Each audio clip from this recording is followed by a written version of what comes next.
Staphylococcus. First, in general, they are gram-positive cocci, obviously non-sporing, non-motile. Staphylo means bunch of grapes type of arrangement, and they are urease positive.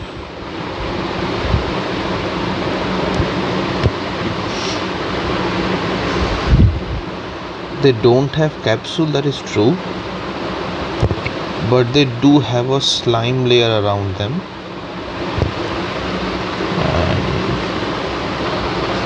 And we can divide Staphylococcus on the basis of coagulase into two categories.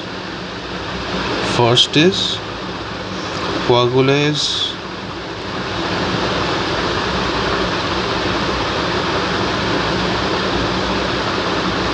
positive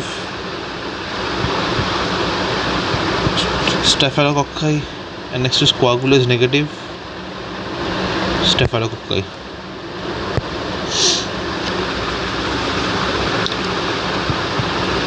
This is S. aureus. This can be a set of many things. So Lysex H. Now basically there are some points of difference between coagulase positive and coagulase negative streptococci. First thing is that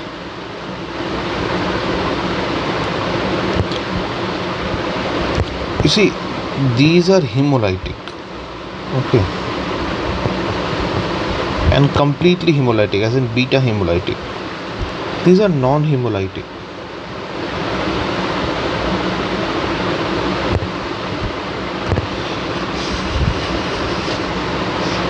These are obviously, since coagulase positive, they will be both tube coagulase positive and soluble coagulase positive, while these would be tube coagulase negative, soluble coagulase negative.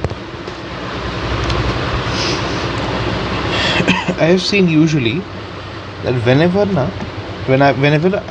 I am considering a case of gram-positive cocci in which we have two parts, one is a more common, more virulent part that we are studying, another is a lesser important part. I have always seen that there is a table of difference between them, and one of them is about antibiotics. So for example, if I am considering S. agalactiae versus S, like Streptococcus agalactiae versus Streptococcus pyogenes, there this antibiotic is bacitracin. So this is bacitracin sensitive, this is bacitracin resistant. Similarly, if I am doing Streptococcus say pneumonia versus virulent streptococci, like Streptococcus sanguinis mutis angiomosis, in that case the antibiotic is optocin. This is optocin resistant, this is optocin sensitive. Similarly, the antibiotic over here is novobiocin.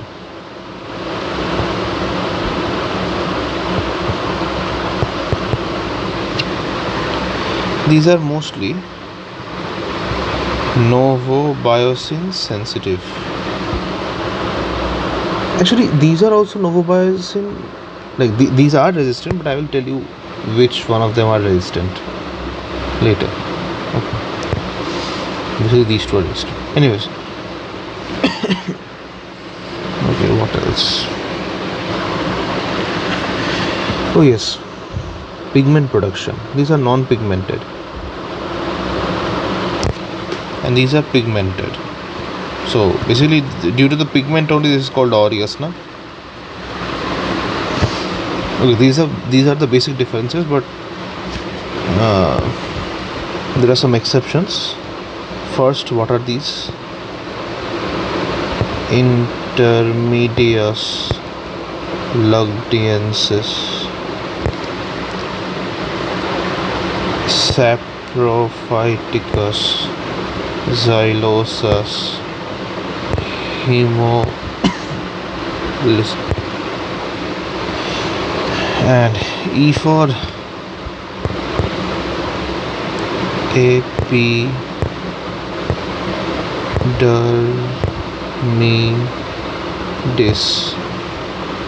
You can remove these two. Each of them has a feature. Okay. See, eye. Look at eye. Eye is like this. If we flatten this out, just like this, join them. T. This is tube coagulase positive. Like an exception to this. This is SC positive. Exception to this. I remember that S is severe, another is SSTI, skin and soft tissue infection. So this Staphylococcus lugdiensis causes SSTI and severe what? Carditis. Like infective endocarditis, severe and infective endocarditis, aka fulminant infective endocarditis. Okay. Hemolytic obviously is exception because it is beta hemolytic. Exception to this. These two are novobiocin resistant, and most of the other things are sensitive. The exception to this is this. These are novobiocin resistant. Also, this causes a UTI. We have sex, right? Sex. So how do we relate sex? UTI of sexually active female. And now this one, epidermidis.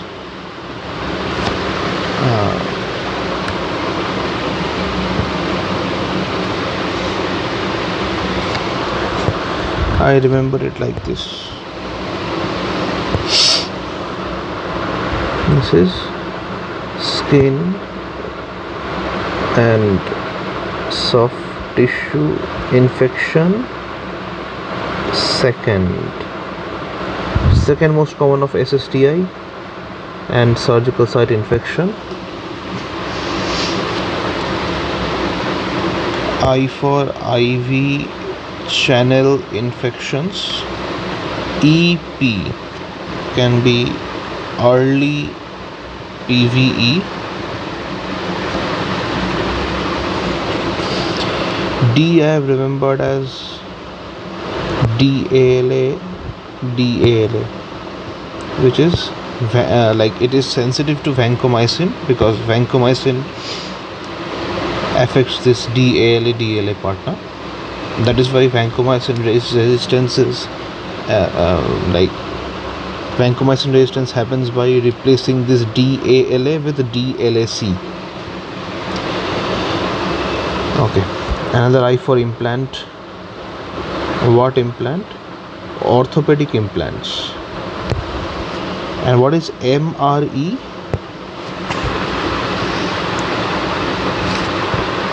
MRE is meningitis while I am treating encephalomegaly.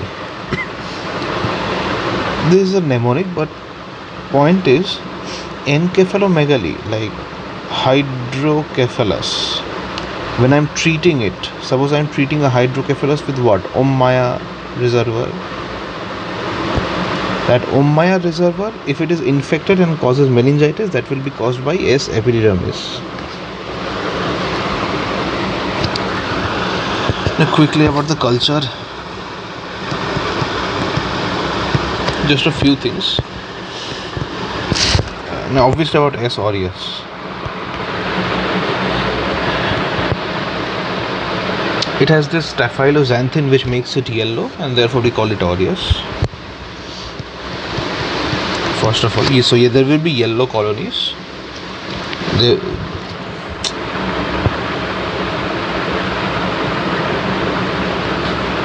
Yellow colonies. There will be hemolytic, beta hemolytic colonies, and they can tolerate salt, right? That's it. Basically, McConkey agar, and also they can ferment a lot of stuff. Basically, these are facultative anaerobes and can ferment a lot of things. So lactose, mannitol, etc., they are positive. McConkey agar, milk salt agar, see, lactose and salt. Ludlam, these will be positive for S. aureus. Okay, we did culture, we did basic things. Oh, okay, pathogenesis.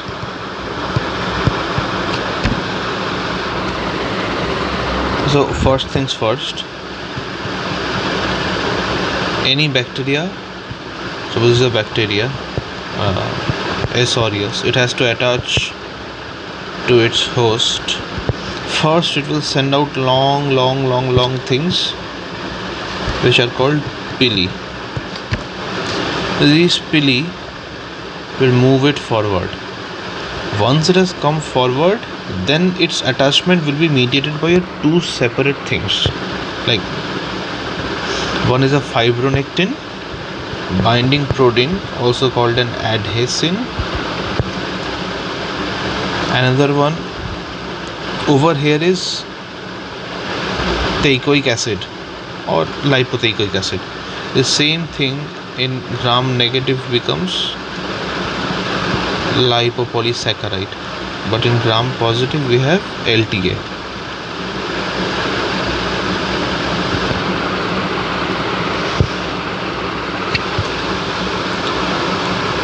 Now point is, this releases coagulase, na? So coagulase can form a clot. This bacteria has enzymes to both get in as well as get out. So basically it can make a covering around itself using what? Coagulase. It can get out using what? Staphylokinase. Clot lyse, basically.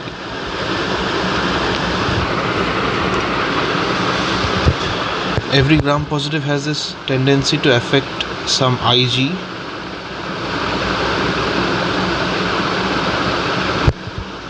So this is IgG. This guy can inhibit IgG.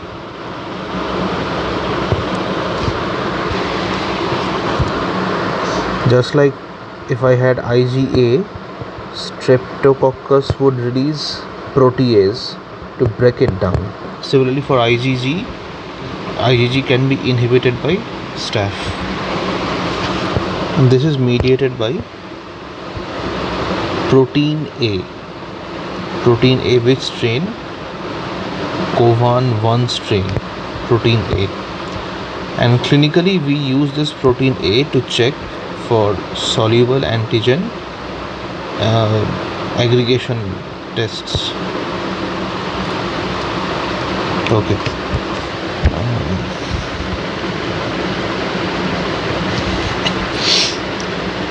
Now this is how it attaches. This is for IG. This is for clots. Okay, another thing.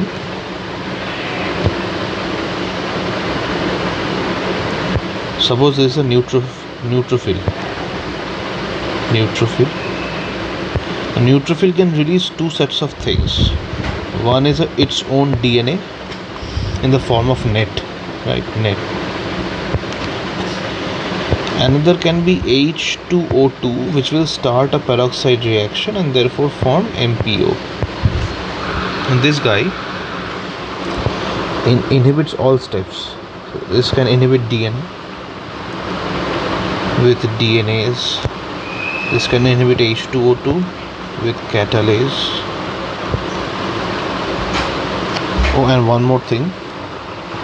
S. aureus is catalase positive, oxidase negative, because gram-positive cocci can be divided into three parts: micrococci, strep, staph. Micrococci is catalase positive, oxidase positive. Strep is catalase negative, oxidase negative. Staph is catalase positive, oxidase negative. The catalase inhibits it, and this staphyloxanthin is the one which inhibits MPO, which imparts color. And now toxin. Basically, I have to remember that a staph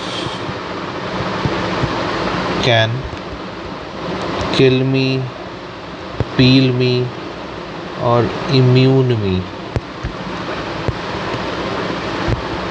It can kill me with 1, 2, 3, 4, 5, 6. A, B, C, D, E, F. In Greek, alpha, beta, gamma, delta, epsilon. I don't know what this is. This is in Roman 1, 2, 3, 4, 5, 6.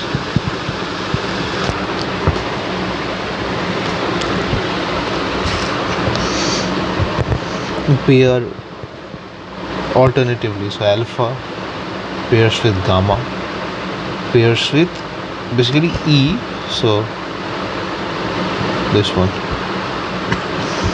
Alpha pairs up with gamma, which pairs up with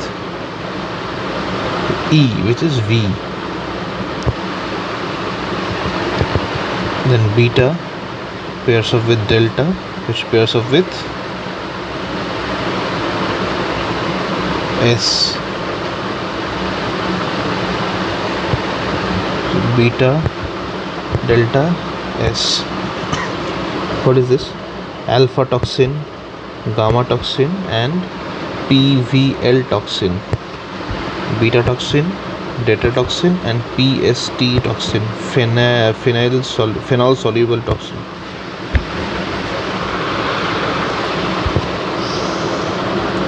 This is the one causing RBC damage and blood cell damage. This is the one causing tissue damage, which is endothelium, epithelium.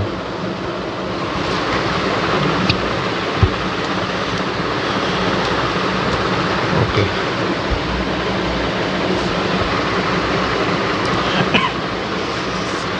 Each one has a characteristic.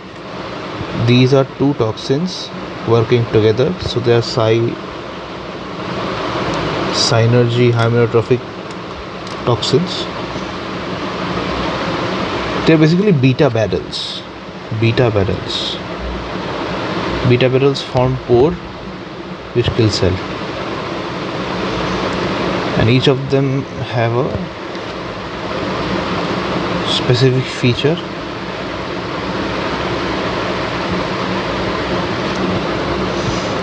Like this alpha at 60 degrees C, 80 degrees C, and 100 degrees C,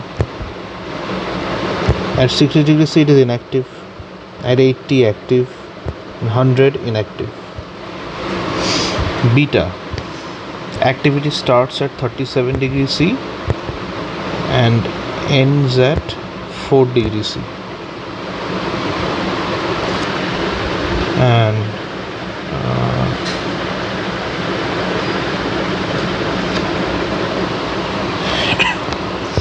now peel means exfoliation.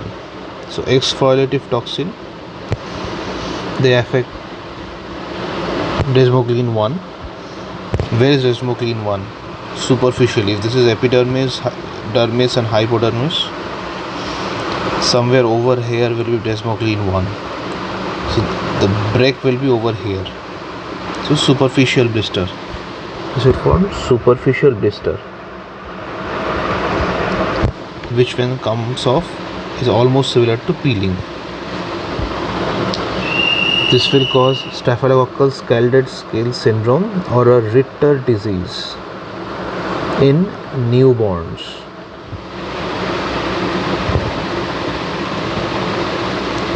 Usually such Staphylococcus are already resistant to the penicillin, so empirical drug of choice is vancomycin for this. But of course, if it is sensitive, we can obviously use penicillins. And for the immune part, we have two. One is toxic shock syndrome, toxin 1. Another is enterotoxin. Now, this enterotoxin does not get inside any cell. I've usually seen that if a toxin gets inside a cell versus a toxin working outside of a cell, the toxin which gets inside the cell is labile toxin. Toxin which stays outside is stable toxin. Obviously, because if a toxin is labile and it stays in the environment, it will be degraded easily. So labile toxin have to take shelter inside the cell, while stable toxins work outside. Enterotoxin is a stable toxin.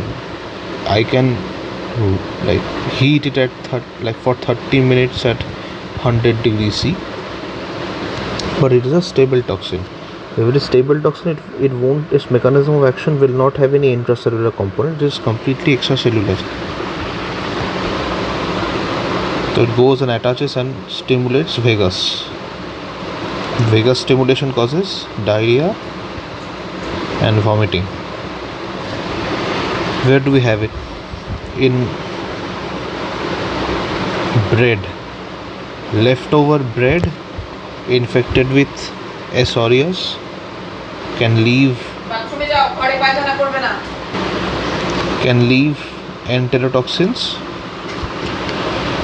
Enterotoxins can stimulate vagus, causing vomiting and diarrhea, and since they act from the surface, they're very quick. This happens within 6 hours. How to diagnose this? We can do ELISA. Why ELISA? Why not PCR or something? Because already PCR, none of these will be sensitive, because there is no bacteria involved. Only the toxin is involved. ELISA, which is a protein detector, will detect the toxin.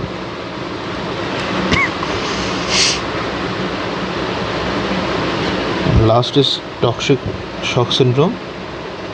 This can be due to two reasons: menstrual reason, non-menstrual reason. If it is menstrual reason, it is always TSST1. If non-menstrual, we add another thing, which is erythritogenic toxin of strep. And this works in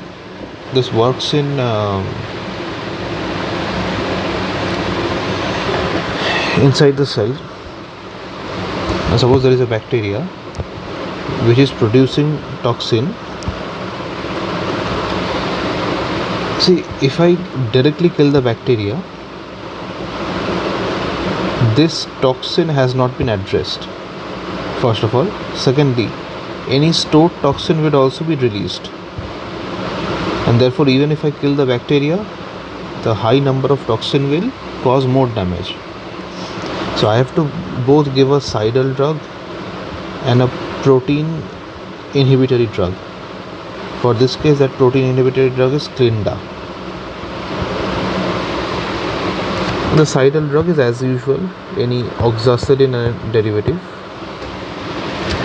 Cloxa, Dicloxa, Oxa. The mechanism of resistance. Generally, beta-lactamase production and penicillin binding protein changes are the two ways in which resistance happens. Like very commonly happens. This can be more than this, less than this. Beta-lactamase takes a upper hand, plasmid mediated, in gram-negative bacteria, while PVP changes take upper hand in gram-positive bacteria. Generally, but we already know that whenever we give amoxicillin, like for example, we know that co-amoxiclav, which we give for hair, works for strep, not staph, and therefore beta-lactamase is an inherent property of this.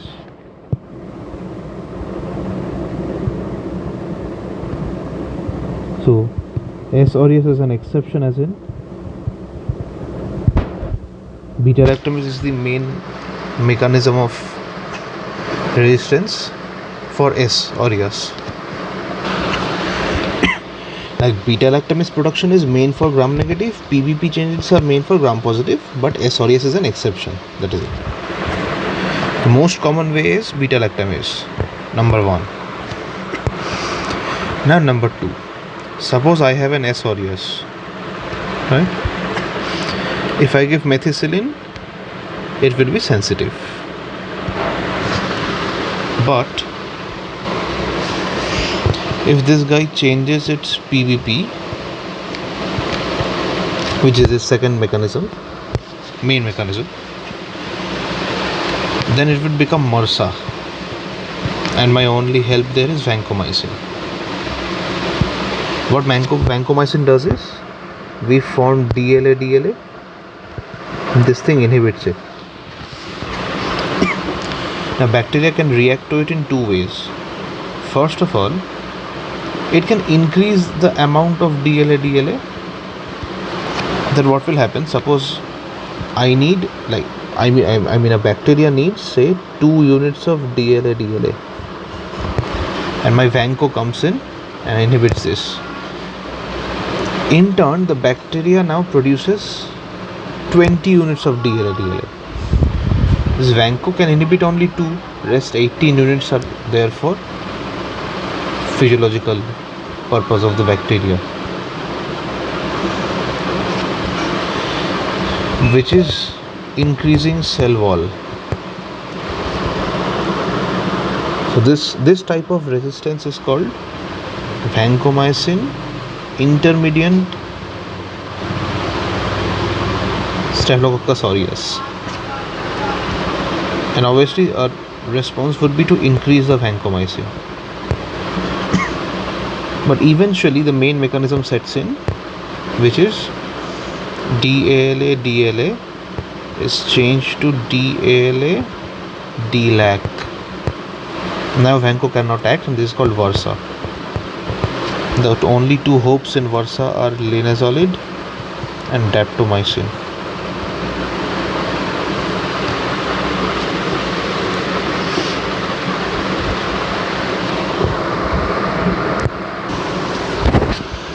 Now this PVP change, there is a protein change.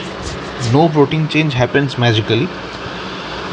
In the DNA of S aureus, there is a area called SCC-MEC. This produces MEC-A gene.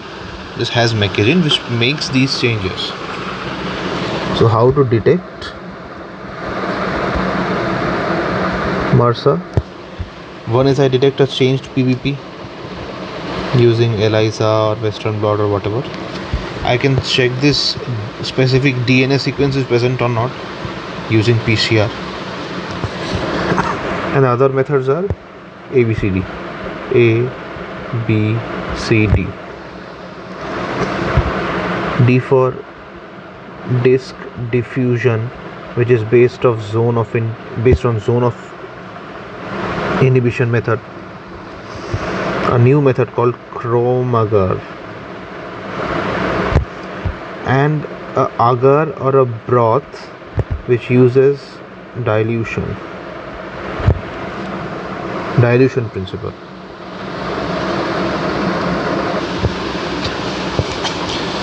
Now this MRSA can be of two types: community acquired MRSA or a hospital acquired MRSA.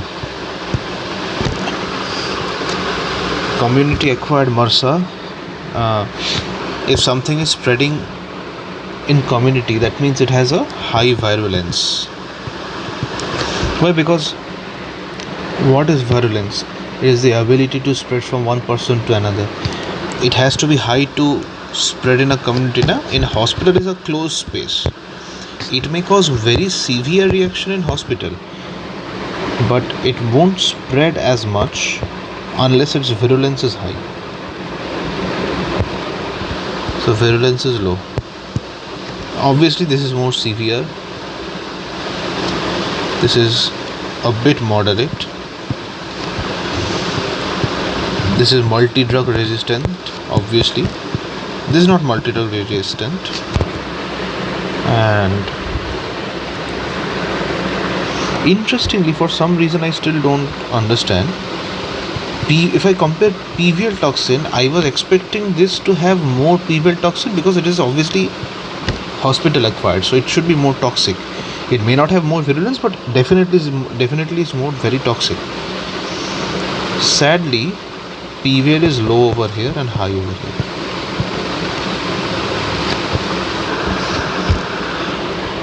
Now, all of them have SCC MEC. Like that is how MRSA is happening.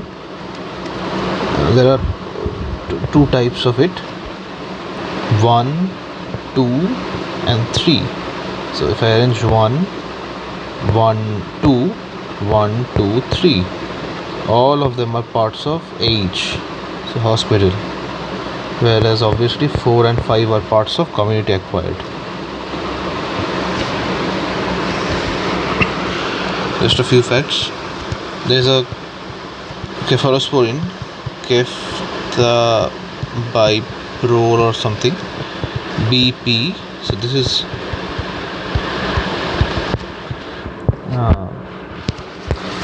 PVP changes make what MRSA.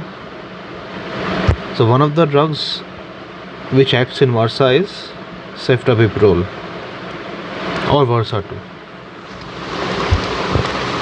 Secondly, oh yes, another thing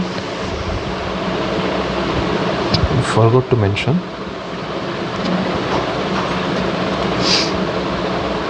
You see, S. saprophyticus, it causes UTI. If it has to survive in the acidic urine, it has to be urease positive. Generally these are urease negative. It is an exception to this, unlike S. aureus, which is urease positive.